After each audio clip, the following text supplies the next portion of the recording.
Hello, my lovely people. I bet y'all like, where's she been? We ain't seen a video. We ain't heard from you, lady, in a long, long, long time. Yeah, y'all, it's been a minute. So I'm gonna catch y'all up on a little life update. What's been going on with me? Y'all gotta bear with me. If I keep touching my nose has been extremely dry and it's irritated right now. So if I keep touching my nose, just know that's why.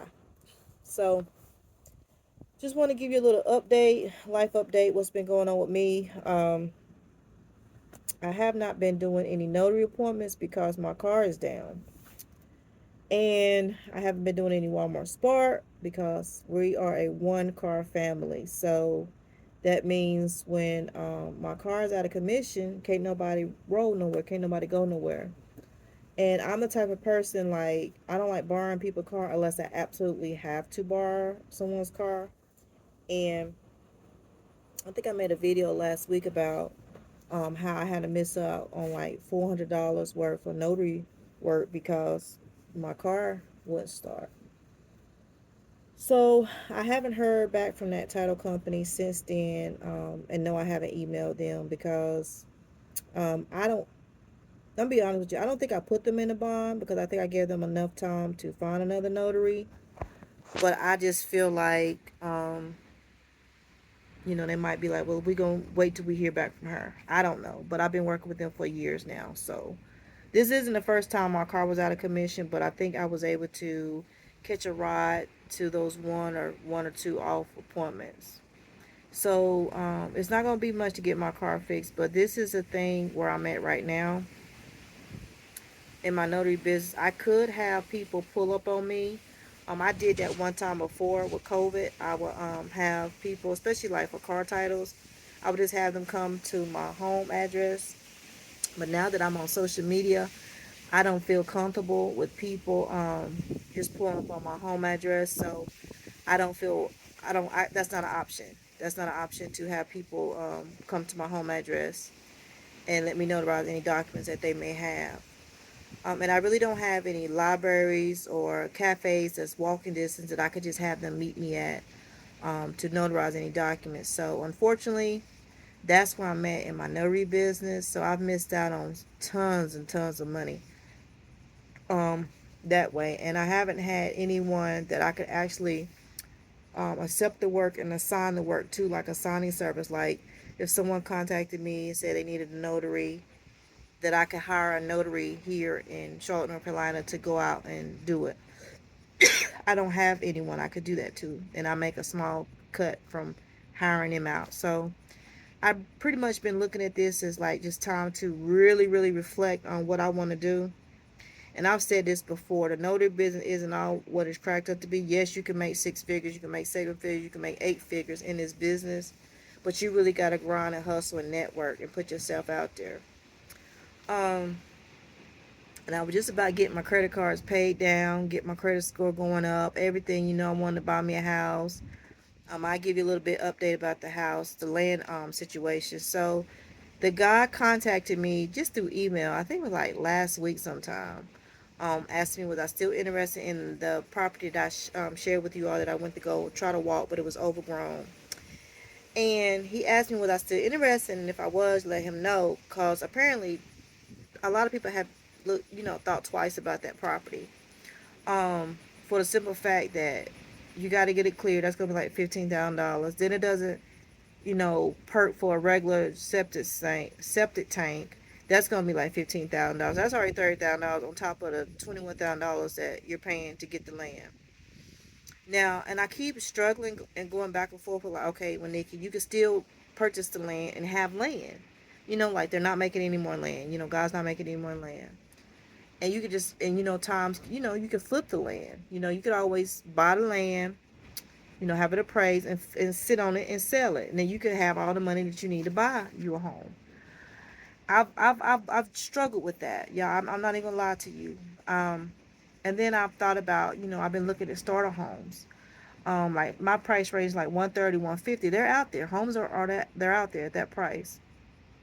So I really would like to have a house built.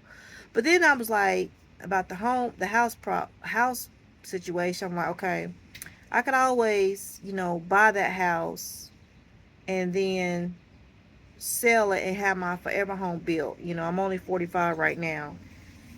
I could always have my forever house home built and, go from there like that. But I'm just like in a crossroads where I don't know if that's even what I want to do. I just really want to move into my home and be settled and retire the rest days of my life and everything. So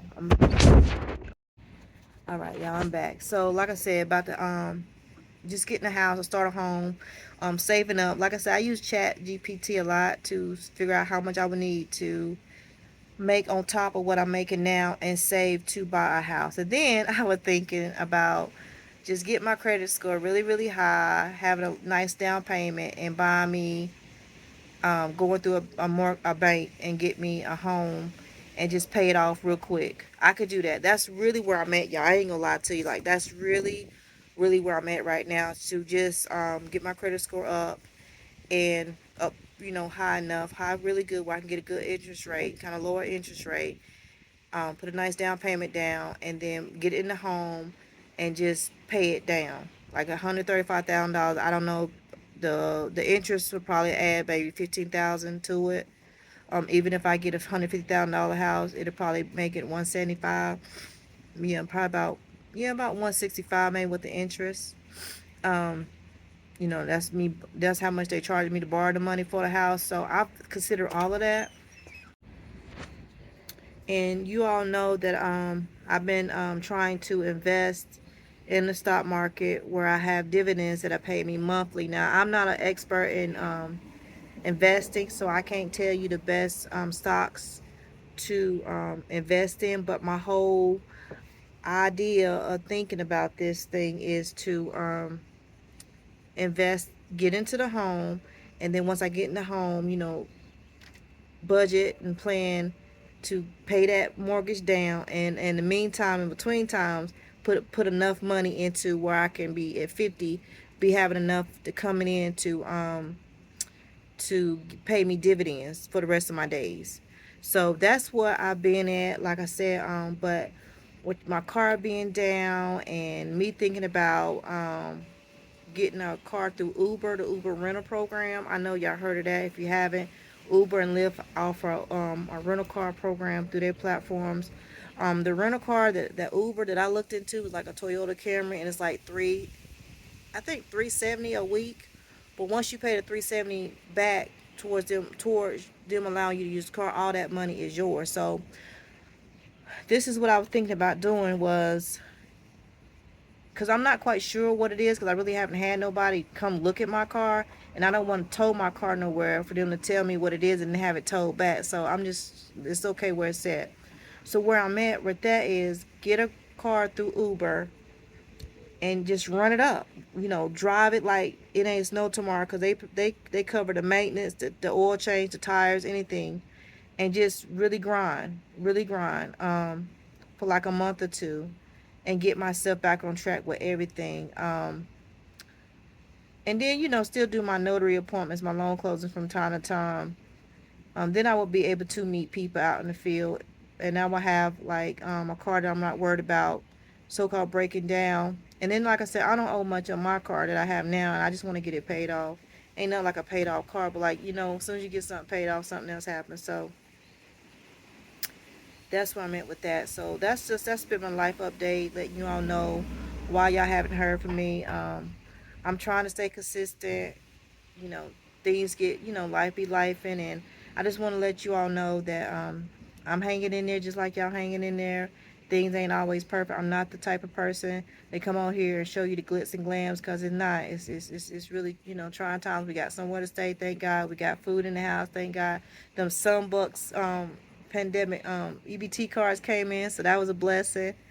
And we got everything we need. We really do. My family, we good, and I'm so thankful for that. But I want to come on here, my YouTube family, and let you all know what's going on, because y'all haven't seen me in a while. I haven't uploaded a video in a minute, and that's not good. My analytics are going down, down, down, down, and I'm like, well, let me make a video. So that's what's been going on with me, y'all. And thank you all for watching. Don't forget to like, comment, and subscribe to my channel. and I will do my best to keep you more updated when I get the rental and if I get the rental. Thanks for watching.